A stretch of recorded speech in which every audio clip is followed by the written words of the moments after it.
ఓం శ్రీ మహాగణాధిపతయే నమః. ఓం శ్రీ కార్తీక దామోదరాయ నమః.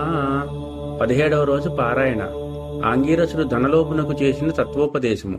ఓ మునిశ్రేష్ఠులారా, ఓ ధనలోభి, నీకు కలిగిన సంశయములకు సమాధానం చెప్పుచున్నాను వినుము. కర్మ వలన ఆత్మకు దేహధారణం సంభవించుచున్నది. కావున శరీరోత్పత్తికి కర్మ కారణమగుచున్నది. శరీర ధారణం వలనే ఆత్మ కర్మను చేయును కనుక కర్మ చేయుటకు శరీరమే కారణమగుచున్నది.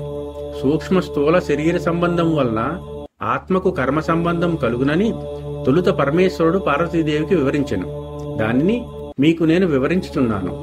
ఆత్మ అనగా ఈ శరీరమునకు అహంకారముగా ఆవరించి వ్యవహరించుచున్నది అని ఆంగీరసుడు చెప్పగా, ఓ మునీంద్ర, నేనింతవరకు ఈ దేహమే ఆత్మయని భావించుచుంటుని కనుక ఇంకనూ వివరముగా చెప్పబడిన వాక్యార్థ జ్ఞానమునకు పదార్థ జ్ఞానము కారణమగుచుండును. కావున అహం బ్రహ్మ అను వాక్యార్థము గురించి నాకు తెలియచేయండి అని ధనలోభుడు కోరెను. అప్పుడు ధనలోభునితో ఆంగీరసుడు ఇట్లు చెప్పెను. ఈ దేహము అంతఃకరణ వృత్తికి సాక్షి. నేను నాది అని చెప్పబడు జీవాత్మయే అహం అను శబ్దము. సర్వాంతర్యామి అయి సచ్చిదానంద రూపమైన పరమాత్మ నహ అను శబ్దము. ఆత్మకు ఘటాదుల వలె శరీరము లేదు. ఈ ఆత్మ సచ్చిదానంద స్వరూపము.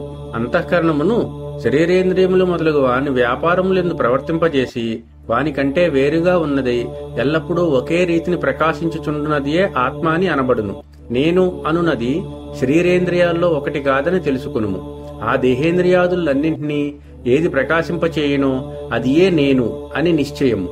అందుచేత అస్థిరములకు శరీరేంద్రియములు కూడా నామరూపములతో ఉండి నశించినయే కాక ఇట్టి దేహమునకు జాగ్రత్త స్వప్న సుషుప్తి వ్యవస్థలు స్థూల సూక్ష్మాకార శరీరములను మూడింటి అందును నేను నాది అని వ్యవహరించేదే ఆత్మని గ్రహించుకొనుము.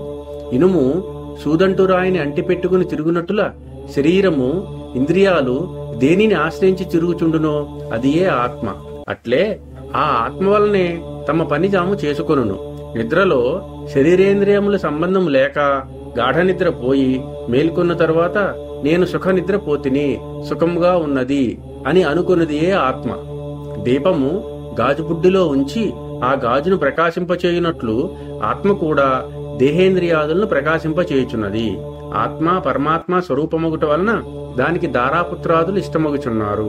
అట్టి విశేష ప్రేమాస్పదమగు వస్తువు ఏదో అది ఏ పరమాత్మ అని గ్రహింపము. తత్వమసి మొదలైన వాక్యార్థములందలి త్వం అను పదమునకు విశిష్టమందు జీవాత్మ అని అర్థము.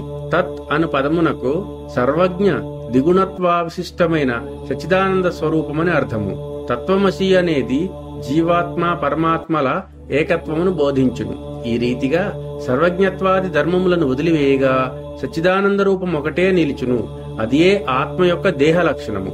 ఉండుట, జన్మించుట, పెరుగుట, క్షీణించుట, చచ్చుట మొదలగు 6 భాగములు శరీరమునికే గాని ఆత్మకు లేవు.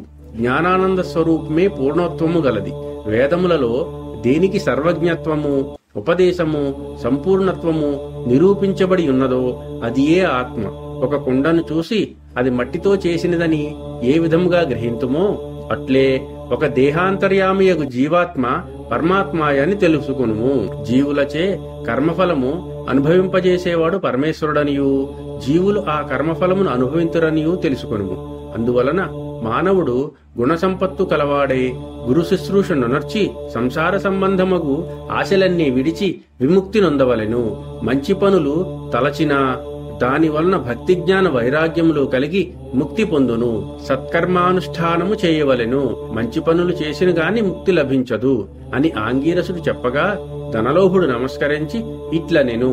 సప్తదశాధ్యాయము 17వ రోజు పారాయణ సమాప్తము. ఓం నమః శివాయ.